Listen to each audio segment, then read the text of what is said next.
Diabetes అనేది ఇప్పుడు చాలా ప్రతి 100 మందిలో ఎక్కువైపోయింది అసలు.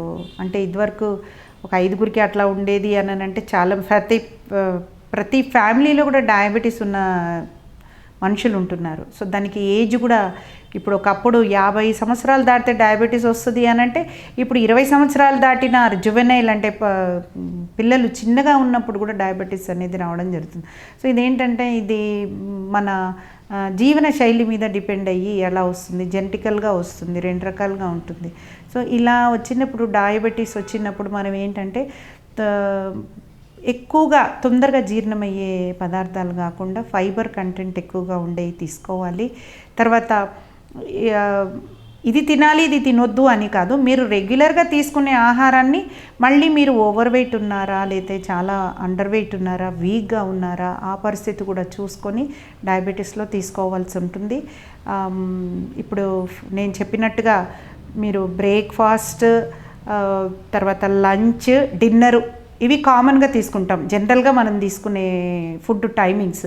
అలా కాకుండా డయాబెటీస్ వాళ్ళకి ఎవ్రీ 2-3 అవర్స్కి అంటే వాళ్ళ బ్లడ్లో షుగర్ తగ్గకుండా ఉండడానికంటే ఇన్సులిన్ కరెక్ట్గా మెయింటైన్ అవుతూ ఉండాలి, షుగర్ లెవెల్స్ మెయింటైన్ అవ్వడానికి దానికి ఏం చేయాలి అని అంటే 2 to 3 అవర్స్కి ఏదన్నా ఒకటి తీసుకుంటూ ఉండాలి. ఆ ఏదన్నా ఒకటి అనేది అది ఐదర్ ఫ్రూటే కావచ్చు, వెజిటేబుల్, కీరా, క్యారెట్ ఇవన్నీ కూడా లో క్యాలరీ ఉంటాయి. మళ్ళీ హై క్యాలరీ డైట్ అనేది తీసుకోవద్దు, ఇట్లాంటివి తీసుకుంటూ ఉండాలి. మెడిసిన్స్ కంపల్సరీ వేసుకోవాలి. తర్వాత ప్రాపర్ వాటర్ తీసుకోవాలి, ఆయిలీ ఫుడ్ ఎక్కువగా తీసుకోవద్దు.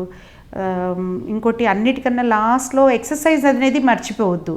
కనీసము నడవలేని వాళ్ళు 10 నిమిషాలన్నా లేచి అటు ఇటు తిరగడం కానీ, లేదా వీళ్ళకి వయసు అయిపోయిన వాళ్ళకి ఏమవుతుందనంటే వాళ్ళలో జీర్ణశక్తి తగ్గిపోతుంది, తీసుకున్న ఆహారం డైజెస్ట్ కాదు, ఎందుకంటే మూమెంట్స్ ఉండవు వాళ్ళకు. అట్లాంటి వాళ్ళు లేచి ఒక 5 నిమిషాలు అలా లేదా బాడీ మూమెంట్స్ చేస్తూ సాఫ్ట్ డైట్ తీసుకుంటూ షుగర్ కంటెంట్ తక్కువగా ఉన్న, గ్లూకోజ్ తక్కువగా ఉన్న, లో గ్లైసిమిక్ ఇండెక్స్ ఉన్నటువంటి ఫుడ్ తీసుకుంటూ ఉంటే వాళ్ళకి డయాబెటీస్ అనేది నార్మల్గా అవ్వడము జరుగుతూ ఉంటుంది.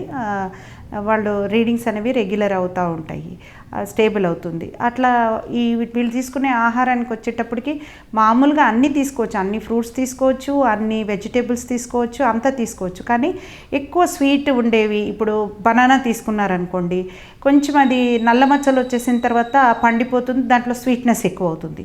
అలా కన్నా ముందు కొంచెం కచ్చాపచ్చగా ఉన్నప్పుడు అలాంటి బనానా తీసుకోవాలి. అట్లా ఈ రకంగా చూస్ చేసుకోవాలి. ఇప్పుడు వాటర్ మెలన్ ఉంది, వాటర్ మెలన్లో స్వీట్నెస్ ఉంటుంది దాంట్లో, కానీ వాటర్ కంటెంట్ ఫైబర్ ఎక్కువగా ఉంటుంది. ఈ ఫ్రూట్స్లో గ్లూకోజ్ అనేది ఓన్లీ 30% ఉంటుంది, కానీ 70 to 80% మన బాడీకి కావాల్సిన విటమిన్స్, మినరల్స్ అన్నీ కూడా ఫ్రూట్స్, వెజిటేబుల్స్లో ఉంటాయి.